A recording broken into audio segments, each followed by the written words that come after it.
اسلام بڑا شائستگی کا، تہذیب کا، معتدل اور خوبصورت دین ہے۔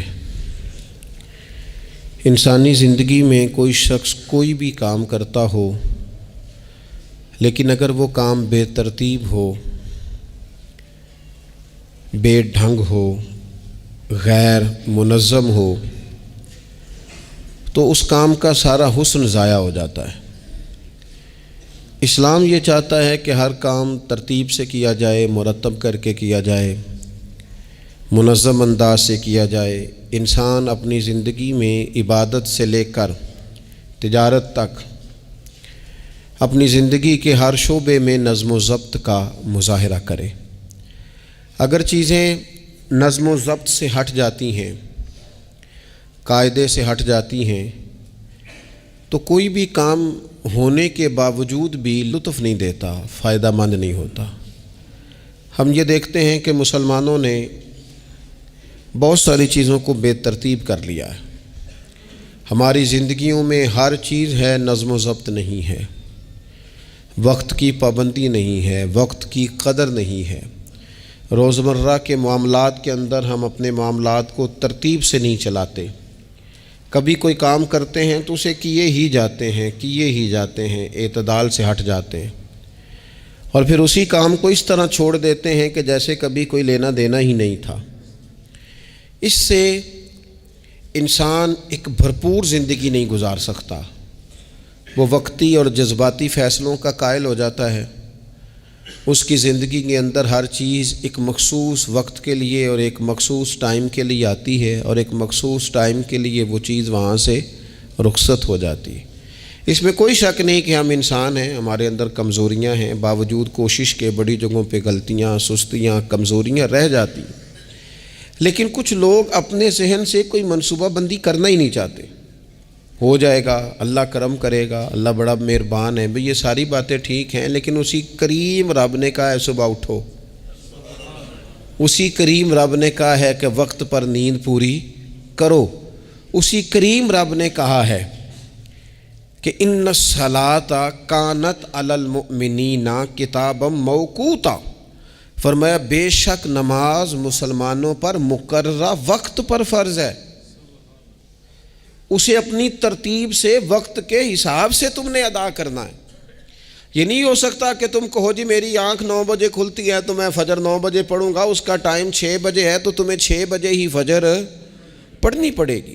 اپنے مقررہ وقت پر چیزیں جب تک نہیں رہیں گی تب تک رضا الہی کا حصول بھی ممکن نہیں ہوتا۔ ہم چونکہ غیر منظم زندگی گزارتے ہیں، بے ترتیب زندگی گزارتے ہیں، تو اس لیے بہت سارے کام جو کرنے کی ہم پوزیشن میں بھی ہوتے ہیں وہ کام بھی ہم سے ہو نہیں پاتے۔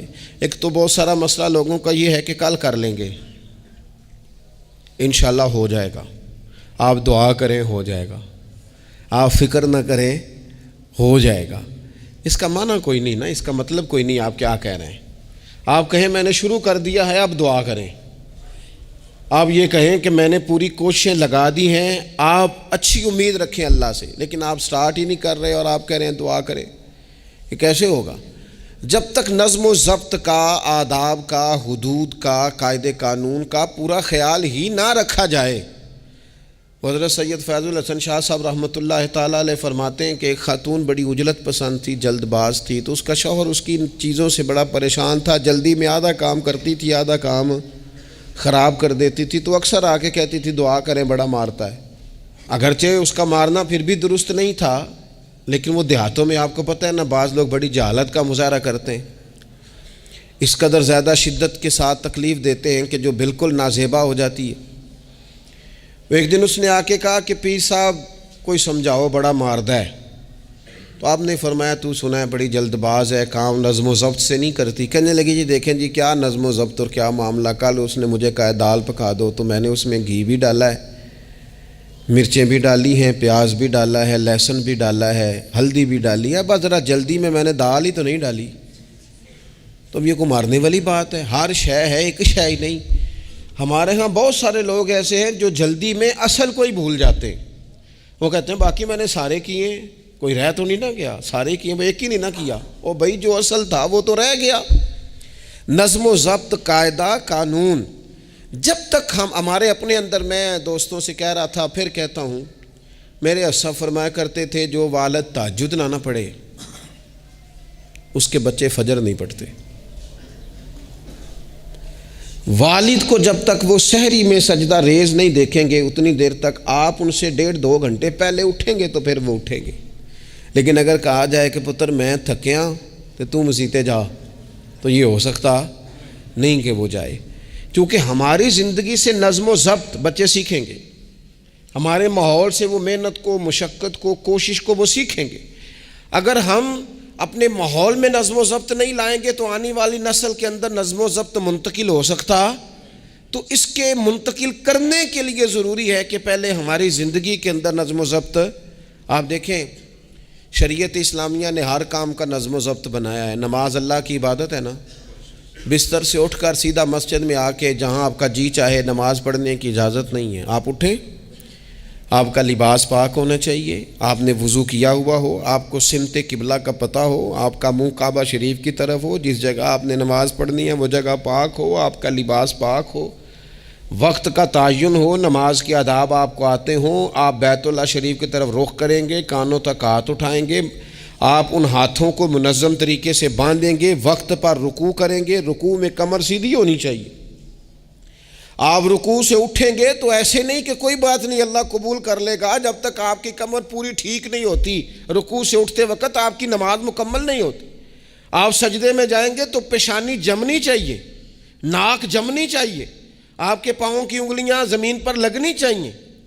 آپ جب تک پوری ترتیب سے نماز نہیں پڑھتے، رب کی عبادت ہے نا، کریم بھی بڑا ہے نا، مہربان بھی بڑا ہے نا، غفور بھی بڑا ہے، لیکن اگر مرتب طریقے سے نہ پڑھو تو وہ تو نماز قبول نہیں کرتا۔ نبی پاک صلی اللہ تعالیٰ علیہ وسلم کے سامنے آ کے ایک شخص نے نماز پڑھی، عبادت کی ہے، آیا ہے، جھکا ہے، لیکن عبادت بھی بے ترتیب بھی نہیں، بے ڈھنگی نہیں، غیر مرتب نہیں، غیر منظم نہیں، ایسے نہیں کہ جیسے مرضی کر لی۔ اس نے آ کے نماز پڑھی تو حضور نے اس کو دیکھا اور نبی پاک علیہ السلام نے فرمایا تیری نماز نہیں ہوئی، دوبارہ پڑھ۔ اس نے دوبارہ پڑھی۔ یہاں تو لوگ ناراض ہو جاتے ہیں۔ ایک دفعہ طالب علمی کی بات ہے، میں ایک جگہ نماز کے لیے وضو کر رہا تھا تو ایک صاحب نے وضو کیا، بڑی جلدی میں آئے اور جلدی میں وضو کیا تو ان کا ایک ٹخنا خشک رہ گیا۔ تو میں نے ان کی خدمت میں بڑی، چونکہ بزرگ تھے، بڑے تھے مجھ سے، میں نے بڑی عرض کی، میں نے کہا وہ آپ کو خیال نہیں رہا، آپ کا ٹخنا خشک ہے۔ وہ کہتے ہیں مولوی وہ لنگن نہ دے آجے، دیکھیں کو لنگ نہ جائے، تو سو قبول کرنی کہ اللہ نے۔ میں نے ان سے کہا آپ کیا کام کرتے ہیں؟ کہنے لگا میں کپڑا بیچتا ہوں۔ تو میں نے کہا اگر آپ کا 1000 روپے والا گاز کپڑا ہو تو کوئی شخص کہ کوئی عرض نہیں، چل مہربانی کر 300 کا دے دیتے ہو؟ کہنے لگا نہیں جی ترتیب سے ہی بات چلے گی۔ تو میں نے کہا یہ بھی ذرا ترتیب سے ہی چلے گی، اللہ نے کہا ہے کہ اس طرح کر کے پڑھو تو پھر میں قبول کروں گا۔ تو اگر وہ رستہ ہی آپ نے اختیار نہیں کیا، نبی پاک علیہ السلام کے سامنے اس نے نماز پڑھی، حضور کے سامنے، نبی پاک رحمت للعالمین ہے نا، حضور سے زیادہ کو پیار کرنے والا تو نہیں نا۔ نبی پاک نے تو نہیں فرمایا چل میرے سامنے پڑھی ہے تیری قبول ہی قبول ہے، حضور نے فرمایا تیری نماز نہیں ہوئی، دوبارہ پڑھ۔ اس نے دوبارہ پڑھی، حضور نے فرمایا تیری نماز نہیں ہوئی، دوبارہ پڑھ۔ اس نے 12 پڑھی، 3 دفعہ پڑھی، پھر حضور کی بارگاہ میں آیا تو نبی پاک علیہ السلام نے فرمایا جب تو رکوع کرے تو صحیح کر کے رکوع کر، جب تو سجدہ کرے تو صحیح کر کے سجدہ کر، اور جب تو قیام میں کھڑا ہو تو ایک منظم طریقے سے کھڑا ہو۔ فرمائی اس اعتدال، اس نظم و ضبط سے، اس ترتیب سے نماز پڑھ، امید ہے خدا کے فضل پر کہ وہ تیری عبادت کو قبول فرمائے گا۔ نظم و ضبط ہی نہیں ہے۔ رمضان شریف کا روزہ بڑا مہربان ہے نا اللہ، اپنے بندوں کو کسی قسم کی کسی مشقت میں مالک ڈالتا نہیں، لا یکلف اللہ نفسا الا وسعہا۔ لیکن آپ یہ نہیں کہہ سکتے کہ میری آنکھ چونکہ صبح 9 بجے کھلی ہے تو مجھے تھوڑی شریعت گنجائش دے دے کہ میں تھوڑی سی روٹی کھا لوں پھر نہیں کھاؤں گا مغرب تک، یہ گنجائش نہیں ملے گی۔ نظم و ضبط ہے، ترتیب ہے، اس کا قاعدہ ہے، اس کے اصول ہے، اس کا ضابطہ ہے۔ سحری میں اٹھیں گے آپ، اگر آپ کی آنکھ نہیں کھلی ہے تو آپ کی اجازت چلی گئی، وقت ختم ہو گیا۔ آپ بے ترتیب ہوئے، آپ غافل ہوئے، آپ نے کیوں لمبی نیند کی، آپ کیوں وقت پہ نہیں اٹھے؟ زکوٰۃ ہے، آپ کو ٹائم دیا گیا ہے کہ اضافی رقم آپ کے پاس ہو، آپ کے اخراجات سے زیادہ ہو، کس منظم طریقے سے زکوٰۃ فرض کی گئی ہے، اور یہ وہ نظم و ضبط ہے جس سے بندے کو تکلیف نہیں ہوتی. یعنی آپ کی ضروریات سے زیادہ مال ہو، اس مال کی قیمت 7.5 تولے سونے کے برابر یا 52.5 تولے چاندی تک پہنچ جائے، پھر وہ کل پہنچی ہے تو آج زکوٰۃ فرض نہیں، اس پر سال گزر جائے، پھر بھی وہ سارا نہیں دینا، اس میں سے 2.5% دینا. نظم و ضبط سے اللہ تعالیٰ نے توفیق دی نا جب بیت اللہ شریف کا حج کرنے کی. تو میں واپس آیا تو مجھے ایک طالب علم نے پوچھا، اس نے کہا کہ اس کا خیال تھا چونکہ اللہ کے فضل سے ہم خانقاہی لوگ ہیں تو بعض لوگوں کا خیال ہوتا ہے کہ شاید کوئی بہت انوکھی بات اور انفرادی بات ملے گی، تو خانقاہ شریف میں یا طریقت میں یا اہل تصوف میں باتیں انوکھی نہیں ہیں، باتیں روٹین کی ہیں. بس وہ یہ کہتے ہیں کہ ذرا ان کو درد سے ان پر عمل کرو، اپنے دل میں اس کا نفاذ کرو، روح میں اتارو. تو مجھے کہنے لگے آپ نے الحمدللہ حج کر لیا. تو میں نے کہا میں نے حج کیا ہے تو میں نے یہ رزلٹ نکالا ہے کہ حج بندے کو نظم و ضبط سکھاتا ہے، مرتب کرتا ہے انسان کی زندگی کو. آپ کو 8 ذی الحج کی زور پڑنی ہے، آپ کو ہر صورت میں مینا میں، آپ کو 9 کو ہر صورت زوال سے قبل عرفات میں آپ کو زوال کا وقت میں وہاں پہنچنا چاہیے، آپ کو کچھ نہ کچھ ٹائم وہاں گزارنا ہے. ایک منظم ترتیب ہے کہ مغرب کے وقت نکل آؤ، وہاں آپ نے نماز نہیں پڑھنی، آپ آ کے عرفات سے نکلیں، مغرب عشاء کی نمازیں مزدلفہ میں پڑھیں.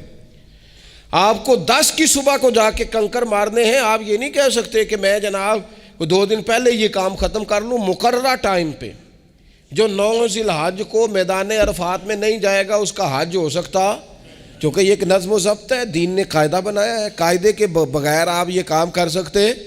میں مصروف ہوں جی، مجھے سفر کرنا ہے، میں نے قربانی کرنی ہے تو 10 کو نہیں کر سکتا، میں 8 کو کر کے چلا جاؤں تو جاؤ، اللہ قبول ہی نہیں کرتا.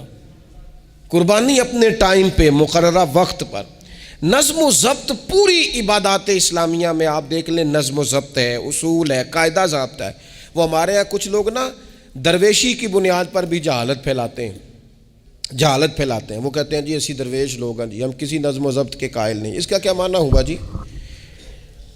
وہ درویش تو تنظیمیں نہیں چلاتے، تو درویش کیا چلاتے ہیں؟ جہالت چلاتے ہیں. درویش ہی تو تنظیم چلا سکتا ہے، درویش ہی تو ادارہ چلا سکتا ہے، درویش ہی تو ایک منظم سلسلہ تعلیم آگے لے جا سکتا ہے، چونکہ اس کی زندگی میں نظم و ضبط ہوتا ہے، اس کی زندگی ایک پورے قاعدے کے مطابق مرتب ہوتی ہے، اس کی زندگی میں ٹائم ٹیبل پوری ترتیب سے ہوتا ہے. تو یاد رکھیے گا کہ نظم و ضبط ایک حسن ہے. آپ دیکھیے شریعت اسلامیہ کس طرح سے ہماری تربیت کرتی ہے. شریعت تو کہتی ہے باقی ساری چیزیں تو ایک طرف رہ گئیں، کسی کے گھر بھی جانا ہے تو نظم و ضبط سے جانا ہے. آپ کے بھائی کا گھر ہے، آپ کے دوست کا گھر ہے، آپ کا قریبی تعلق ہے، بغیر اجازت جا سکتے ہیں؟ دین نظم سکھاتا ہے. قرآن مجید فرقان حمید نے کہا یا ایھا الذین آمنوا لا تدخلوا بیوتا غیر بیوتکم حتی تستأنسوا وتسلموا علی اہلھا. کیا کرو؟ اگر کسی کے گھر جاؤ نا تو پہلے جا کے اجازت لو. یا ایھا الذین آمنوا، اے ایمان والو. کن سے کہا؟ صاحب. کسی کے گھر میں داخل ہونا ہے تو پہلے کیا کرنا ہے؟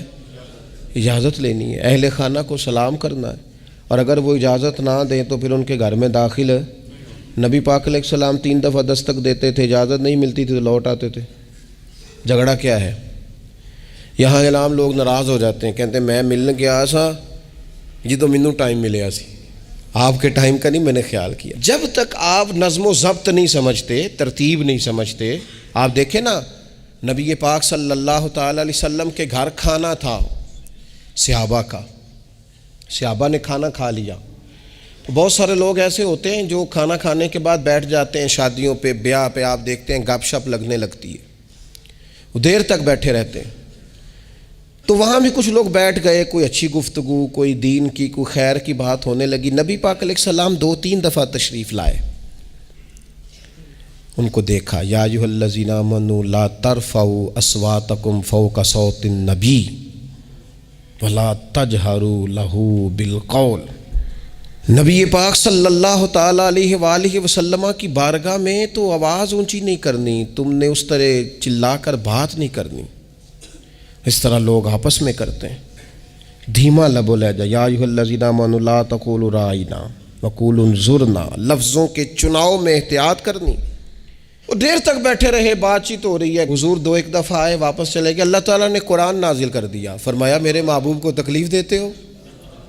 جب کھانا کھا چکو تو اٹھو، اب جاؤ، ختم ہو گئی دعوت، ٹائم مکمل ہوا، اب کوئی کام کرنے دو۔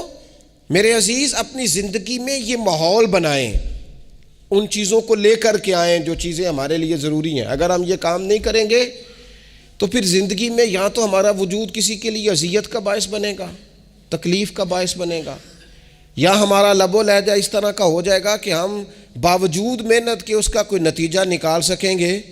محنت ہو رہی ہے لیکن نظم و ضبط سے نہیں ہو رہی، بے ترتیب ہو رہی ہے، بے تکی ہو رہی ہے، تو بجائے زیادہ مشقت کے نتیجہ تھوڑا آئے گا۔ اس لیے نظم و ضبط اپنی زندگی میں، قاعدہ قانون۔ میرے رسول پاک علیہ الصلاۃ والسلام نہ لوگوں کو قانون توڑنے سے منع کرتے، حضور علیہ الصلاۃ والسلام لوگوں کو اطاعت امیر کا حکم دیتے، امیر کی فرما برداری کی بات سناتے، فرماتے اگر تمہارے اوپر نک کٹا حبشی غلام بھی امیر بنا دیا جائے جو کتاب اللہ کے مطابق تمہیں حکم دے، تو اللہ کے محبوب فرماتے ہیں اس کی بات بھی سننا اور اس کی فرما برداری بھی کرنا، پیچھے نہ ہٹنا۔ تم یہ نہ دیکھنا کہ یار یہ تو نک کٹا حبشی غلام ہے اور میں تو معاذ اللہ اس سے بہتر ہوں، اس کی فرما برداری کرنا۔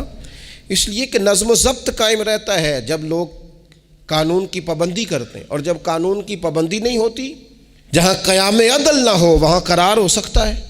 حضرت عمر جیسے لوگ اگر عدالتوں میں پیش ہو سکتے ہیں، اگر خود رسول پاک علیہ السلام اپنا آپ پیش کرتے ہیں صحابی سے، وہ کہتے ہیں جی آپ نے مجھے چبھو دیا ہے صفیں سیدھی کرتے تیر یا نیزہ، تو میں بدلہ لوں گا، تو حضور پیش کرتے ہیں اپنا آپ، حالانکہ وہ تو دور محبت تھا عرض کی، حضور کس نے بدلہ لینا تھا، نہ آپ نے کوئی تکلیف دی تھی، یہ تو وجود چومنے کا بہانہ تھا۔ لیکن نبی کریم علیہ الصلاۃ والسلام نے جو ہمارے سامنے اسوہ رکھا ہے، اس میں یہ ہے کہ یہ نظم اس طرح کا ہونا چاہیے کہ کوئی شخص بھی قاعدے قانون سے بالا تر۔ حضور علیہ السلام نے فرمایا 3 لوگ سفر کریں تو ایک کو امیر بنا لیں، ورنہ بار بار بحث ہوگی، ایک کہے گا یہاں ٹھہرنا ہے، یہاں کھانا کھانا ہے، یہاں نماز پڑھنی ہے، دوسرا کہے گا یہاں۔ 3 سفر کرو تو ایک کو اپنا امیر مان لو۔ نظم و ضبط سے زندگی گزارو، مرتب کر کے زندگی۔ ہمارے ہاں یہ ہوتا ہے کہ نظم و ضبط نہیں ہوتا، ہمیں اپنے کام سے زیادہ نا دوسروں کے کام کا پتہ ہوتا ہے، اپنے مدرسے سے زیادہ دوسرے مدرسے کا پتہ ہوتا ہے، اپنے کالج سے زیادہ دوسرے کالج کی معلومات ہوتی ہے۔ ہم کیا کرتے ہیں؟ ہم اپنے کام سے زیادہ دوسرے کے کام میں ٹانگ اڑاتے ہیں، نظم و ضبط گڑبڑ ہو جاتا ہے، ایک دوسرے کے کام میں مداخلت کرتے ہیں۔ اپنا کام مرتب طریقے سے کیا جائے، جس نظم میں جس جگہ ہمیں ڈیوٹی دی گئی ہے ہم اس ڈیوٹی کے پابند ہیں، ہم اس کو پورے غور سے کریں، پوری توجہ سے کریں، پورے انہماک کے ساتھ کریں۔ اپنے کام پر ہم جب تک توجہ دیتے ہیں تو کام ٹھیک رہتا ہے۔ اسی طریقے سے رسول پاک صلی اللہ تعالی علیہ وسلم نا گھر کے باہر بھی پورے نظم و ضبط کے قائل تھے، پوری ترتیب۔ آپ دیکھیں حضور صفوں کا درست ہونا بڑا پسند کرتے تھے، نماز ہی پڑھنی ہے نا، کھڑے ہو گئے ہیں نا، لیکن حضور نے دعا دی، فرمایا صفیں سیدھی کرو، اللہ تمہارے دل بھی سیدھے کر دے گا۔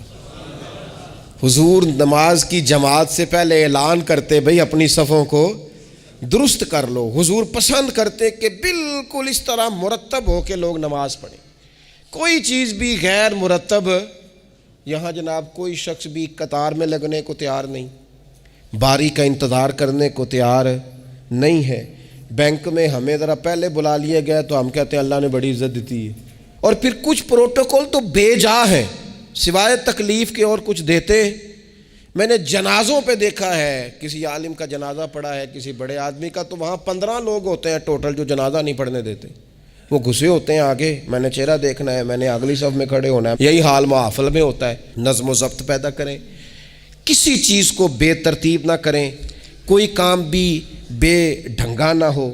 نبی اکرم صلی اللہ تعالیٰ علیہ وسلم کی مجلس مبارک میں جب کوئی شخص آتا تھا نا تو حضرت ابو بکر صدیق اسے سائڈ پہ لے جاتے تھے، کہتے تھے تمہیں پتہ ہے اللہ کا قرآن کہتا ہے حضور کے سامنے آواز اونچی نہیں کرنی۔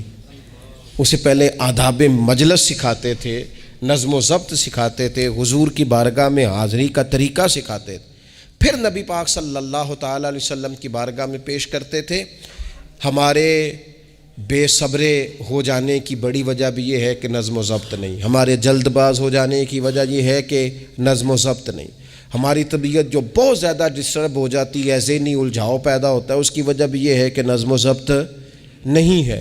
ہم بعض چیزوں میں اتنے زیادہ تلخ ہو جاتے ہیں، اور تلخی کی وجہ سے یہ بنتی ہے کہ مزاج میں کوئی نظم و ضبط، کسی باری کا انتظار نہیں، کوئی ٹھہراؤ نہیں، کوئی گنجائش نہیں۔ ماحول میں نظم و ضبط پیدا کریں، زندگی میں نظم و ضبط پیدا کریں، اپنے بچوں میں نظم و ضبط لائیں، اپنے اداروں کے اندر نظم و ضبط پیدا کریں، اور پھر حوصلہ رکھیں، ہمت رکھیں، تحمل مزاجی پیدا کریں۔ نبی اکرم صلی اللہ تعالی علیہ وسلم نے اپنے گھر میں اپنے ٹائم کو 3 حصوں میں تقسیم کیا تھا۔ ہم گھر کے اندر جاتے ہیں، اپنا ٹائم تقسیم نہیں کرتے۔ یہاں تو کوئی بندہ مطالبہ کرتا ہے تو ڈانٹ کے چپ کرانے کی کوشش کرتے ہیں، تھکا ہوا ہوں خبردار بات نہ کرنا۔ آپ نے چپ کرا دیا، چپ کرانے سے بغاوت پیدا ہوتی ہے، نفرت جنم لیتی ہے۔ یہاں چپ کرا دیتے ہیں، یا اگر ہم کوئی بات کرتے ہیں تو وہ کوشش کرتے ہیں کہ اس وقت جان چھوٹے، یہ دن گزرے کل دیکھیں گے۔ اس سے کیا ہوتا ہے، اس سے جو شخص آپ کے سامنے بیٹھا ہے اس کی امید ٹوٹتی ہے، وہ کہتا ہے یار یہ کیا معاملہ ہے۔ بچوں کی امیدیں ٹوٹتی ہیں، گھر والوں کی امیدیں ٹوٹتی ہیں کہ یار یہ تو جان چھڑا رہے ہیں۔ نبی اکرم صلی اللہ تعالی علیہ وسلم جب گھر تشریف لے جاتے تھے تو حضور اپنے وقت کو 3 حصوں میں تقسیم کرتے۔ ایک حصہ پورا ٹائم رسول پاک گھر والوں کو دیتے، ان کی بات سنتے، بلکہ حضرت عائشہ صدیقہ فرماتی ہیں جب تک گھر میں رہتے کوئی نہ کوئی گھر کا کام ہی کرتے رہتے، حضور ٹائم دیتے۔ ایک حصہ یہ، دوسرا حصہ ٹائم کا نبی پاک صلی اللہ تعالی علیہ وسلم نے آرام کے لیے رکھا ہوا تھا۔ حضور آرام کرتے، لیٹتے، باقاعدہ حضور علیہ الصلاۃ والسلام اپنے وجود اطہر کو بستر کے اوپر رکھتے، آرام فرما ہوتے، صحیح معنوں میں آرام کرتے۔ اور تیسرا حصہ نبی پاک علیہ السلام نے عبادت کے لیے رکھا ہوا، گھر والوں کا کام کاج کیا، عشاء ہوئی آرام کیا، پھر تہجد کا ٹائم ہوا تو حضور عبادت کے لیے اٹھ کے کھڑے ہو گئے۔ یہ گھر کے اندر، مسجد میں نہیں، مسجد کا تو جو عبادت کا ماحول ہے نماز کا وہ الگ ہے، گھر کے اندر اس بات کو اچھی طرح سمجھ لیں کہ گھر کے اندر جب آپ جائیں، اب تو بڑوں کی شکایتیں آنے لگی ہیں، پہلے بچوں کی آتی تھیں، اب تو 50 سال کے آدمی کی شکایت آتی ہے کہ گھر آتے ہی موبائل کھول لیتا ہے، ادھر ادھر دیکھتا ہی نہیں، کوئی سنتا ہی نہیں۔ اس طرح تو ہمارے اپنے ہم سے ٹوٹ جائیں گے، بکھر جائیں گے، ہمارے بچے خدا جانے کیا سوچنے لگیں گے، کسی اور سمت نکل جائیں گے۔ وہ جن کو ہماری باتوں کی، ہماری شفقتوں کی، ہمارے پیار کی، وہ جس پوتے کو، جس چھوٹے بیٹے کو دادا کے والد کے کندھوں پر کھیلنے کی چاہت ہے، وہ تو اس سے محروم رہ جائے گا۔ ہمیں وقت دینا ہے، ان کو ٹائم دینا ہے، اس ٹائم کو مرتب کرنا ہے۔ نبی اکرم سید عالم صلی اللہ تعالی علیہ وآلہ وسلم حتیٰ کہ میدان جنگ میں بھی حضور چیزوں کو مرتب کرتے۔ عرب کے لوگ جب جنگ کرتے تھے تو وہ سمجھتے تھے اسلحہ بڑا ہے، طاقت بڑی ہے، ہم نے کر لینا جو ہمارے جی میں آنا ہے۔ حضور کا طریقہ مبارکہ یہ تھا کہ جنگ میں بھی نظم و ضبط۔ حضور فرماتے قریب دشمن آ جائے تو طاق پہ بلا وجہ تیر نہ چلانا، وہ بالکل سامنے جب تمہیں نظر آ جائے، تمہیں نشانہ سمجھ میں آئے تب تیر چلانا۔ کئی دفعہ فرمایا صرف پتھر کا استعمال کرنا۔ حضور علیہ الصلاۃ والسلام لوگوں کو کہتے کہ تم نے یہاں پہاڑ کے چوٹی پہ کھڑے رہنا ہے، تم نے جنگ ہی نہیں لڑنی، تم یہاں ہراول دستے کے طور پر پشت پہ کھڑے رہو، جب تک میں تمہیں حکم نہ دوں تم نے یہاں سے ہٹنا نہیں ہے۔ این جنگ کے موقع پر بھی رسول پاک صلی اللہ علیہ وسلم نظم و ضبط کا مظاہرہ کرتے، ترتیب مقرر کرتے۔ آپ یقین کریں جن اداروں کے اندر نظم و ضبط ہے، جن کے اندر اصول ہے، جن کے اندر قاعدے ہیں، وہ اپنی پیشہ وارانہ کام سے کبھی بھی پیچھے نہیں ہٹتے، اور جہاں یہ کام نہیں ہوتا وہاں بڑی ساری چیزیں نقصان کا شکار ہوتی۔ این حالت جنگ میں بھی نبی اکرم نور مجسم صلی اللہ تعالی علیہ وسلم نظم و ضبط کا خیال کرتے۔ یہ جنگ احد میں نقصان ہوا تھا نا وقتی طور پر، اس کی وجہ بھی یہ بنی تھی کہ حضور نے جن صحابہ سے کہا ہٹنا نہ، ان سے اجتہادی خطا ہو گئی، انہوں نے سمجھ لیا کہ جنگ تو ختم ہو گئی ہے، وہ ہٹ گئے، ان کے ہٹنے سے نقصان ہوا، 70 لوگ شہید ہو گئے۔ اگر وہ نظم قائم رہتا جہاں حضور نے کھڑا کیا تھا تو کبھی یہ کام نبی پاک صلی اللہ تعالی علیہ وآلہ وسلم اجتماعیت کی بات کرتے تھے، مل کے رہنے۔ اختلاف رائے ہو جاتا ہے، لیکن ہمارے ہاں لوگ پتہ کیا کرتے ہیں، اندر رہ کے اختلاف نہیں کرتے، چھوڑ کے جا کے اختلاف کرتے ہیں۔ یہ مخلص نہ ہونے کی علامت ہے۔ جو لوگ مخلص ہوتے ہیں وہ اندر رہ کے رائے کے اختلاف کرتے ہیں، وہ کہتے ہیں یار میں چھوڑ کے تو نہیں نہ جا سکتا، میں ادھر ہی رہوں گا، جو کمزوریاں ہیں جو غلطیاں ہیں ان کو ہائی لائٹ کروں گا، رہوں گا۔ اسی لیے نبی پاک علیہ السلام کے صحابہ مختلف قسم کے مشورے دیتے تھے۔ تو سرور کائنات علیہ الصلوۃ والسلام اجتماعی نظم کی بات کرتے۔ ایک مقام پہ حضور نے صحابہ کو دیکھا کہ چھوٹی چھوٹی ٹولیاں بنا کے الگ الگ بیٹھے ہوئے ہیں۔ تو نبی پاک علیہ الصلوۃ والسلام نے فرمایا یہ شیطان تمہیں الگ الگ کرتا ہے، اور فرمایا جس طرح بکریوں کا بھیڑیا ہوتا ہے، انسانوں کا بھیڑیا شیطان ہے۔ جب کسی کو مجمع سے الگ کر لیتا ہے، حضور فرماتے ہیں جسے بھیڑیا بکریوں سے الگ کرتا ہے نا، پھر اس کا شکار کرتا ہے۔ اور شیطان بھی جب تمہیں اجتماعیت سے الگ کر لیتا ہے، در مرشدہ چھڈی نہیں تے ہو جاویں گا روگی، جیڑی بکری اجڑوں وچھڑی او بگیاڑاں جوگی۔ او بگیاڑاں جوگی کھا جائیں گے، پھاڑ ڈالیں گے اسے۔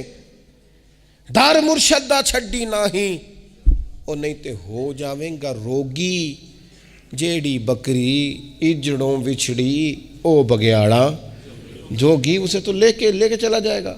اجڑ پر، اجتماعیت پر کبھی بھی بھیڑیا حملہ۔ تو حضور صحابہ سے کہتے تھے بیٹھو تو ذرا مل کے بیٹھو، کسی جگہ تم بیٹھو تو اجتماعیت۔ بڑی مشہور حدیث ہے، چند لوگ جمعے میں کھڑے تھے تو حضور نے فرمایا بیٹھ جاؤ الگ الگ۔ بعض لوگ بڑے قائل ہوتے ہیں نا، تھوڑا سا جناب ہم نے ذرا ہٹ کے رہنا ہے، ہم نے تھوڑا سا الگ سے رہنا ہے، تھوڑا سائڈ پہ بیٹھنا ہے، تو حضور پسند نہیں کرتے تھے۔ فرمایا اکٹھے بیٹھو، مجمع کی صورت میں بیٹھو۔ بلکہ حضور علیہ الصلوۃ والسلام نے یہ تو اجتماعی نماز کا حکم دیا نا، فرمایا جس علاقے میں 3 مسلمان بھی بستے ہوں نا، وہ بھی باجماعت نماز پڑھیں۔ وَارْكَعُوا مَعَ الرَّاكِعِينَ، رکوع کرو پر رکوع کرنے والوں کے ساتھ، تنہا نہیں، مل کے اجتماع۔ آج کفر نے بھلا کیا ہے؟ اس نے مسلمانوں کی اجتماعیت کوئی توڑا ہے، نظم و ضبط کوئی تو توڑا ہے۔ 57 اسلامی ممالک ہونے کے باوجود نظم و ضبط نہیں، اور وہاں ایک ملک ہے امریکہ، اپنی ریاستوں کو ساتھ ملا کے اس طرح گٹھ جوڑ کیا ہے کہ وہ سب پر بھاری ہوتا جاتا ہے معاذ اللہ۔ اگر نظم و ضبط، اور یہ ہمارے ہاں بھی نہیں ہے، روٹین میں چھوٹے چھوٹے اختلافات ہوتے ہیں لوگوں کے بیچ، لیکن ایک دوسرے کو ملنا پسند نہیں کرتے، سلام کلام پسند نہیں کرتے، نفرت کا اظہار۔ تو جب گلی محلوں میں نظم و ضبط نہیں، ٹولیاں بنی ہوئی ہیں، گروہ بنے ہوئے ہیں، چھوٹی چھوٹی باتوں میں لوگوں نے الگ الگ ماحول بنا دیا ہے۔ بلکہ بعض لوگ تو باقاعدہ بڑے ماہر ہوتے ہیں خاندان میں لڑائی کیسے کرانی ہے، محلے میں فساد کیسے ڈلوانا ہے، لوگوں کو کس طرح کر کے توڑنا ہے، کیا ایسا کام کرنا ہے جس سے کہ لوگ زیادہ سے زیادہ ٹوٹ جائیں۔ تو اپنی زندگی کے اندر، اپنے ماحول کے اندر، اپنی طبیعت کے اندر نظم و ضبط لائیں گے۔ بہت سارے لوگ ہیں جو خود بھی وقت ضائع کرتے ہیں، اگر کہیں چلے جائیں تو اس کا بھی پورا ہی وقت ضائع کرتے ہیں، پورا ٹائم، یعنی اس پہ کتنا پیسہ لگتا ہوگا، موبائل کا کتنا بل آتا ہوگا، ٹائم کتنا ضائع ہوتا ہوگا۔ اور پھر سناؤ، مثلاً کی سنائیے جی، اس کا کمانا ہے۔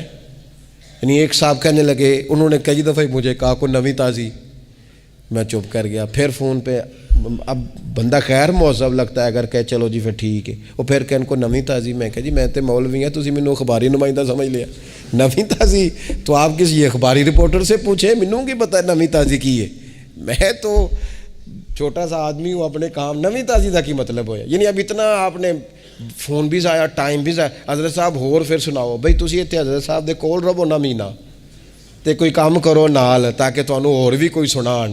حضرت صاحب تانوں کی سنان، لیکن شرط یہ ہے کہ ہم نظم و ضبط والے بنیں، ایک جملہ بھی ضائع نہیں، اضافی نہیں۔